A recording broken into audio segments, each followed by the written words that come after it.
What secrets does this aged Scotch hold after a quarter century in the cask? What influence does a Grand Cru wine cask finish have on the taste of this 25-year-old Scotch? How does its unique blends of flavors stack up to other elite whiskeys? Today, we're looking at something truly unique, Barrowman's Grand Cru 25-year Scotch, with only 2,500 bottles produced. This fine and rare whiskey promises to deliver a memorable tasting experience. There's quite a bit about Barrowmans that I learned while doing some research, and I guess we're going to discover that together today in this video.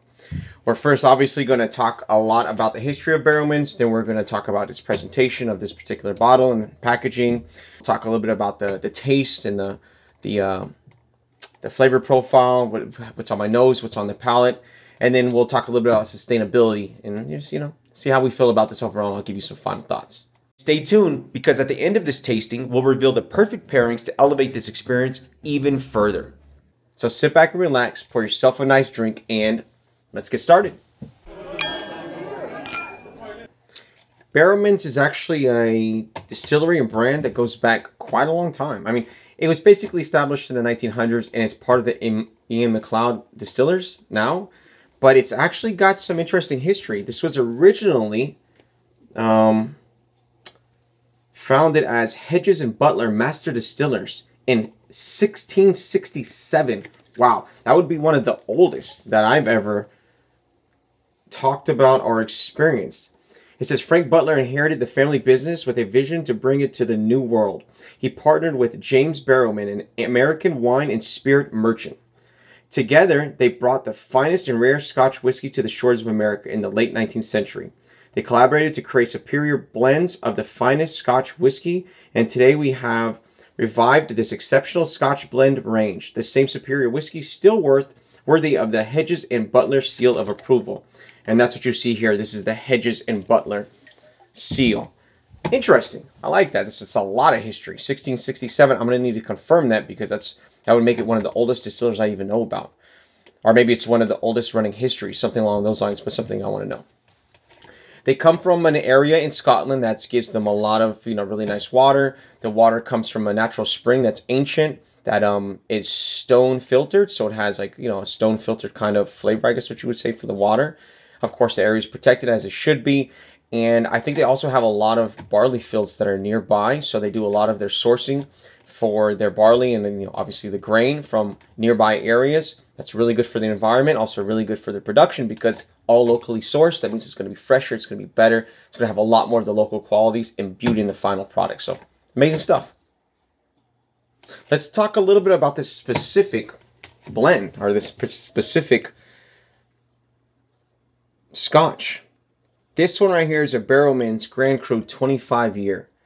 It's actually got some really interesting ideas behind it. Number one, it's aged initially in a bourbon cask, that aged bourbon. They allow for their initial aging to occur there, and then they do their finishing in winemaking casks. So it goes into oak, and then after that it goes into the winemaking cask, which was used for Grand Cru. So that's going to be a really interesting combination. Aged bourbon, oak, and then Grand Cru barrel. That now has been married together between the two for this process and the second process. That to me is an exceptional idea and something I think that's very interesting. There's also something cool about this, that there's only 2,500 bottles produced of this 25 years. So 25-year, 2,500 bottles, and that's it. So that makes this limited, that makes it rare, and that's exactly what they say on the front. Fine and rare. I'm glad I picked this up. I think I'm going to pick up a few other bottles. When I find things like that, it's a signal to me, Walter, pick it up. Make sure you have a few of them. Keep one, just in case you need to visit it later on. Of course, if we want to do another review here in the future on the channel, I want to make sure that I have that bottle available. So I think I'm going to pick up another one, because if there's only 2,500 bottles, that's going to be done pretty fast. So I'm pretty excited to try this out, because this is not something that I really thought much about until I started doing the research, and I've discovered a lot of really interesting things. Like I touched on earlier, the fact that the original Hedges and Butler was from 1667, and then the Barrowman family now has, passed that on for generation to generation, and is now part of the Ian Macleod Distillers group. So interesting stuff. Looking forward to this. Let's now take a look at the presentation, see how we feel about it. So I read the front earlier, but I'll just go ahead and read it again. But I do like the design. I like the gold. It's got a little bit of gray, like raised gold text. It's also got it here on this front graphic area. The blue, dark blue is nice. I really like that color combination. I think it works well. Also on the top, it has a little bit here. It says, this Grand Cru blend is crafted to the finest quality for an intense finish, permeated with dedication and promise, and guaranteed by James Barrowman. You know, that's really cool. Of course, I already read the rear tube, but I'll also go over the tasting notes. It says, nose, thick and aromatic with lemon peel, dark chocolate, and coconut. I love chocolate, so let's see if there's facts to that. Palate, rich and creamy, coating the mouth with stewed fruits and cinnamon. Finish, long and sweet with candied pineapple, roasted nuts, and warm spices. Okay. So I like the box. I think it works. I mean, it's not over the top for 25 years, but I mean, I think it serves its purpose. Once again, looks pretty good. You know, simple. I like the square. I like that it looks different than the other bottles that I normally see on display. That's nice. Okay, so it's just basic label on the front of the box. Nothing too over the top, but nice. I think it's a decent presentation for what it is, and obviously for the price point, because I didn't pay a lot for this. Pretty impressive, especially for a 25-year. You know, I think it would be a nice gift for somebody, especially if you're working on a little bit of a budget, especially for a 25-year. I'm going to go ahead and nose this and put it on my palate and see what I think. But before I do that, I wanted to touch on the sustainability practices of Macleod Distillers and Glengoyne. They do a lot to protect the waterfowl and local wetland areas, also their local spring. I think that's cool. They do a lot of 100% recycling for their packaging. Once again, amazing. Those are the kind of sustainability practices companies should employ, because that's what you have to do. You got to take care of the environment. You got to support the future, and they're obviously doing it. So I think that's great, and I'm proud that I can enjoy their product and know that they're one of the few groups out there who take it seriously. So good for us. Let's go ahead and open this up. Oh, wow, that was a different sound. Unexpected. It's a little bit of a different cork, kind of light. I mean, it's wood, but it feels a lot more like cork. Okay, a little bit of sweetness there. Love the color. Love the color. It's almost like a red, like amber. Like, nice. Lovely. You know, a little bit darkness to it, but not very dark. But yeah, very nice. But for sure you can see the red amber in this. Yeah, candy fruit.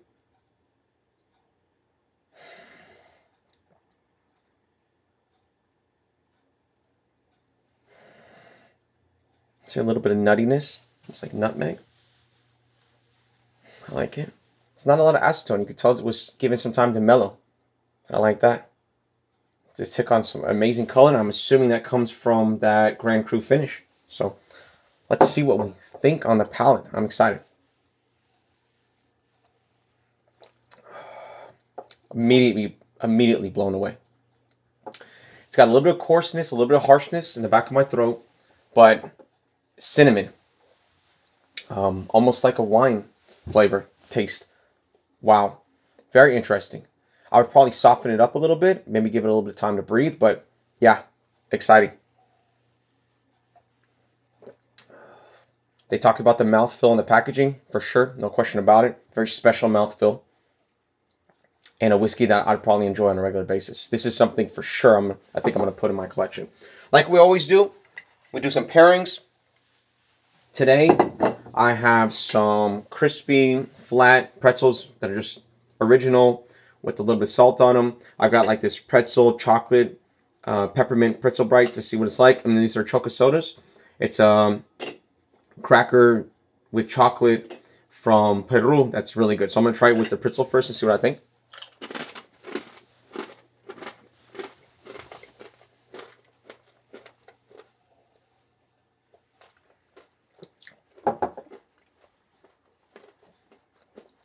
The saltiness mixed with it, very nice. Let's see what it tastes like with the chocolate. The chocolate and cracker.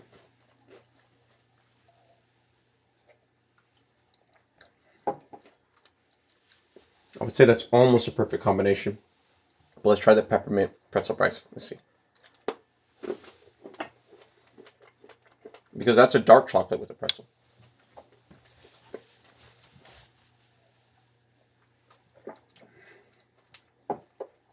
That's a really interesting combination with the peppermint pretzel bites.